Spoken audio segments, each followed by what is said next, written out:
আসসালামু আলাইকুম রহমতুল্লাহ। প্রিয় বন্ধুরা, আশা করছি সকলেই ভালো আছেন এবং সুস্থ আছেন। আজকে আমি যে বিষয়টি আলোচনা করব সেটি হচ্ছে প্রাথমিক তৃতীয় ধাপের ফলাফল কবে প্রকাশ করা হবে। তো এটির সর্বশেষ আপডেট আমি আপনাদেরকে আজকে জানিয়ে দিব। তো ভিডিওটি শুরু করার আগে আপনি যদি এই চ্যানেলে নতুন হয়ে থাকেন তাহলে এখনই সাবস্ক্রাইব করে ফেলুন, আর যদি অলরেডি সাবস্ক্রাইব করে থাকেন তাহলে থ্যাংক ইউ সো মাচ। চলুন তাহলে শুরু করা যাক।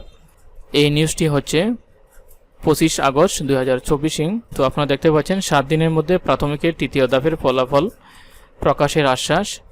সরকারি প্রাথমিক বিদ্যালয়ের সহকারী শিক্ষক নিয়োগের তৃতীয় ধাপের ঢাকা ও চট্টগ্রাম ফল প্রকাশের দাবিতে মানববন্ধন কর্মসূচি পালন করেছেন নিয়োগ প্রত্যাশীরা। তারা জানান, ফলাফল না নিয়ে তারা বাড়ি ফিরবেন না। পরে আগামী 7 দিনের মধ্যে ফল প্রকাশের আশ্বাসে কর্মসূচি প্রত্যাহার করেন তারা। রবিবার 25 আগস্ট সকাল 10টায় রাজধানীর মিরপুর 2-এ অবস্থিত প্রাথমিক শিক্ষা অধিদপ্তরের সামনে এই মানববন্ধন কর্মসূচি পালন করেন তারা। চাকরি প্রত্যাশী মঞ্জুর এলাহি বলেন, তৃতীয় ধাপের নিয়োগ প্রত্যাশীদের সংখ্যা 40,199 জন। এর মধ্যে অনেকের সরকারি চাকরিতে আবেদনের বয়স শেষ, অনেকের বয়স আগামী 6 মাসের মধ্যে শেষ হবে। অন্যদিকে অধিদপ্তর থেকে তৃতীয় ধাপের ফল প্রকাশে বিলম্ব করায় নতুন নিয়োগ বিজ্ঞপ্তিও আটকে আছে। দুপুরে আন্দোলনকারীদের একটি প্রতিনিধি দলের সঙ্গে দেখা করেন অধিদপ্তরের মহাপরিচালক সহ সংশ্লিষ্ট কর্মকর্তারা।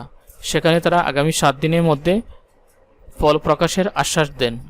সেই আশ্বাস মেনে নিয়ে বিকাল 4টায় কর্মসূচি প্রত্যাহার করেন আন্দোলনকারীরা। এর আগে গত 10 আগস্ট একই দাবিতে বিক্ষোভ করেন চাকরি প্রত্যাশীদের অপর একটি অংশ।